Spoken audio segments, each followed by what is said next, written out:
This black girl has something to say.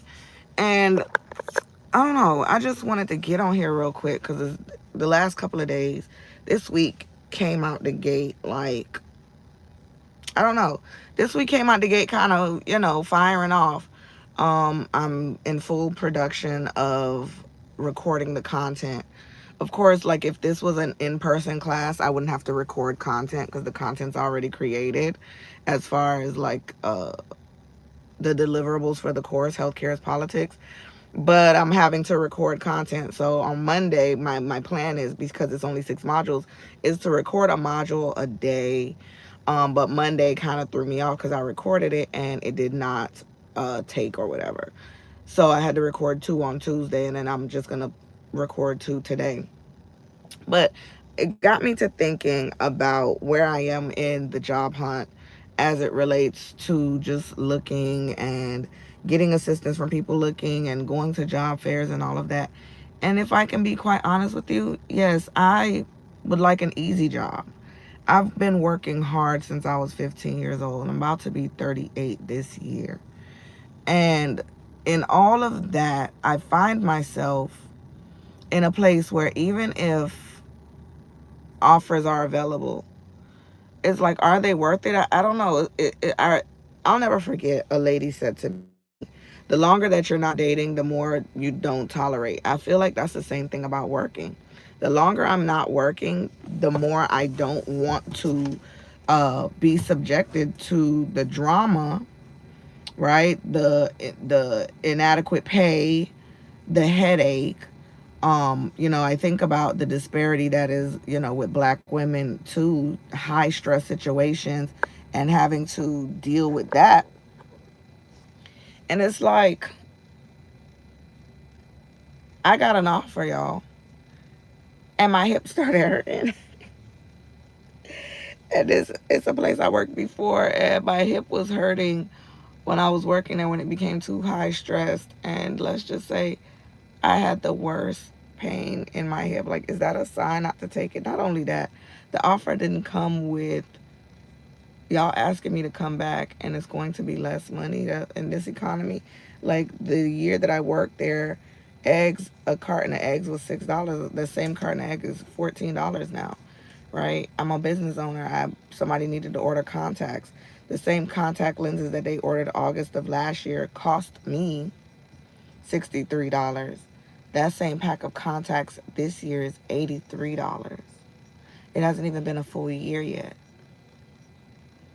So when we're recommending that people, when they order contacts, that they just order a year supply because you don't know what the cost of inflation is going to be. For example, I do this thing with the wax place that I go to called a Wax Pass, where you get so many underarms, so many Brazilians. And let's talk about the fact that when I bought that a year and a half ago, it was $700. Like, so it's not unlimited, but they can last you a long time if you're not going so often. They just put out the new Wax Pass deals or whatever. It's $1,000. I was talking to the wax lady about that, and I was like, what does that look like? Like, I know when you can tell when the economy is not doing well by what beauty professionals have to say. Typically, it's the beauty professionals and the strippers, the naked hustlers, and the people in beauty. And I'm not talking about like cosmetic surgery. I'm talking about the beauty services, like going to get waxed, like the things that people can generally do for themselves because it's cheaper, but they choose to go to a beauty professional for it. And even she was saying like how there was a big music festival here. She typically doesn't work on weekends. She worked that weekend, and she said not no foot traffic. No one was coming.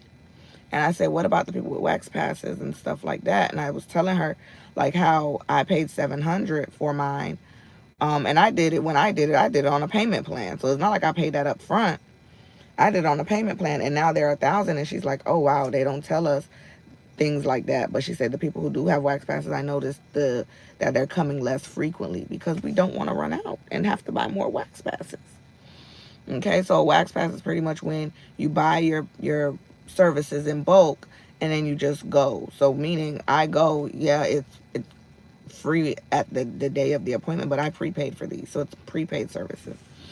But it's like, I think, you know, about all of that and my ability to say, I'm okay, I'm doing well. But mentally and emotionally, I'm not, because every day that my account doesn't have 10K in it, and not because I need to 10K is just a number I'm throwing out there, right? For example, um and really at this point it's like 20. Every day that there is not 20K accrued, saved, whatever in my account, is the day that I think about, oh my gosh, my business is going to have to close soon. What does that look like? Because whether you're selling things or not, you have business bills, right? um the bills are piling, they're piling up on top of each other. And so financially, economically, it's not sustainable to continue running a business that is not, that I'm working every day for no pay, right? I'm having to answer the business phone, I'm answering the business questions. You know, people are breaking their glasses, people want to know how much their glasses cost. People, you know, they're looking at their receipts, they're like, oh yeah, when I got the glasses 6 months ago, this was the price, my glasses broke, how much is it? And it's like, it's double now. Not because I'm doubling it, because I'm not greedy by no means, but because what it cost them 6 months ago is what I have to pay to make the glasses now, which means there will be zero profit if I charge them what they paid 6 months ago. I have a for-profit business. This is not a non-profit, okay? There is no charity work involved.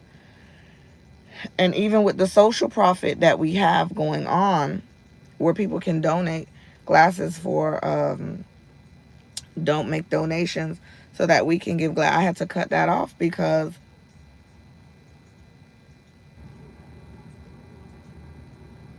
want to make right, want to do right by it.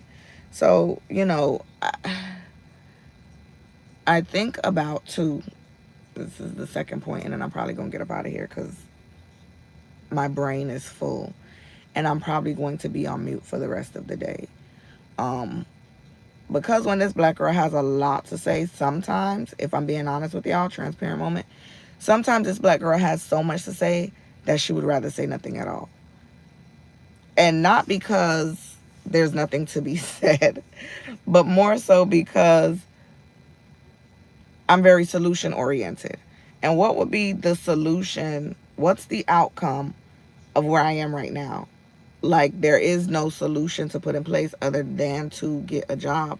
But then I'm running the numbers of what that looks like. I would have to get a bus service for my kids. I got an offer that doesn't start till August.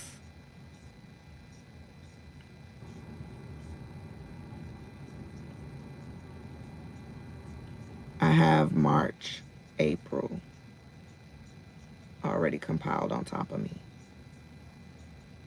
May is creeping up around the corner, and there's no income projection.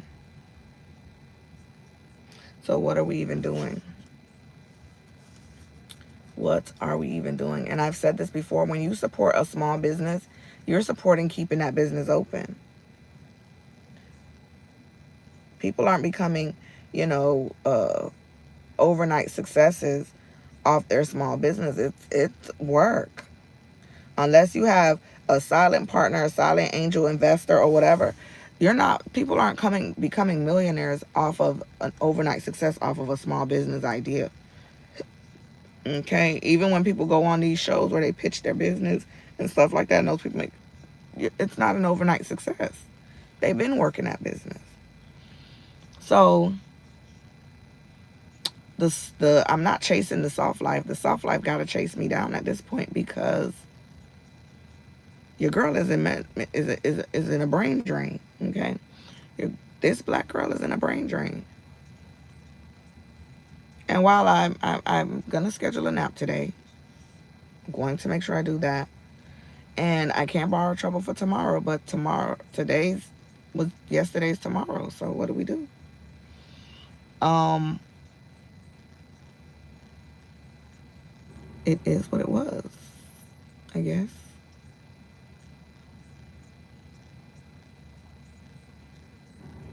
So, anywho, you know, it's easier to say don't be discouraged. It's easy to say your affirmations. Those things are easy.